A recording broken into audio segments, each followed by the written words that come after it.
তখন আমি ক্লাস 8-এ পড়ি। গরমের ছুটিতে দাদুর বাড়ি গিয়েছিলাম। একদিন সন্ধ্যাবেলা আমি আর আমার কাকা গ্রামের শেষ প্রান্তে হাঁটতে বেরিয়েছিলাম। বাঁশঝাড়ে ধারে দাঁড়িয়ে একটা ঠান্ডা হাওয়া বইছিল। আমি তখন হঠাৎ তাকিয়ে দেখি একজন বুড়ি মহিলা দাঁড়িয়ে আছে বাঁশঝাড়ের ভিতরে। দাঁড়ানো না বললে ভুল হবে, সে যেন গাছ হয়ে গেছে। তার চোখ ছিল স্থির, মুখে এক ধরনের খিঁচুনি আর ভয়ের ছাপ, কিন্তু কৌতূহল জাগানো। আমি কাকাকে জিজ্ঞেস করলাম, ওই বুড়িটা কে, একা দাঁড়িয়ে আছে কেন? কাকা বলল, চুপ, তাকাস না, ও বাঁশঝাড়ের বুড়ি, ওকে কেউ কিছু জিজ্ঞেস করে না, ও শুধু দাঁড়িয়ে থাকে গত 15 বছর ধরে। আমার কৌতূহল বাড়তে লাগলো। আমি ঠাকুমার কাছে গিয়ে সব বললাম। ঠাকুমা মাথা নেড়ে শুধু বলল, সে এক অভিশপ্ত। আমি কিছুই বুঝলাম না।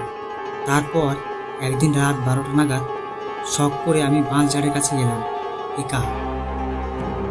সেই সময় আমার হাতে ছিল একটা পুরনো টর্চ আর বুক ভরা সাহস।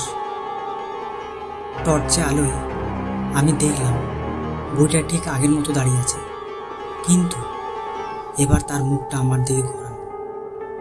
তার চোখ দুটো লালচে, ঠোঁট ফাটা, মুখটা যেন কারোর দিকে অভিযোগ জানাতে চায়।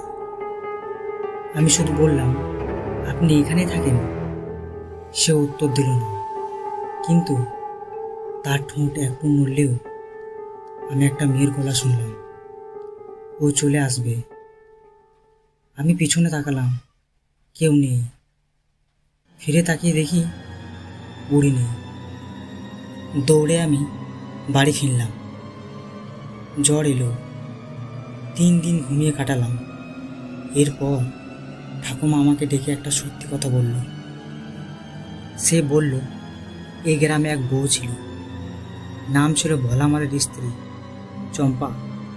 6 মাস অন্তঃসত্ত্বা অবস্থায় হারিয়ে যায়। লোকের মুখে শোনা যায় সেই বাঁশঝাড়ে গিয়েছিল আর ফিরে আসেনি। তারপর একদিন বাঁশঝাড়ে দাঁড়িয়ে থাকা এক অচেনা মহিলাকে দেখে লোকজন ভয় পায়।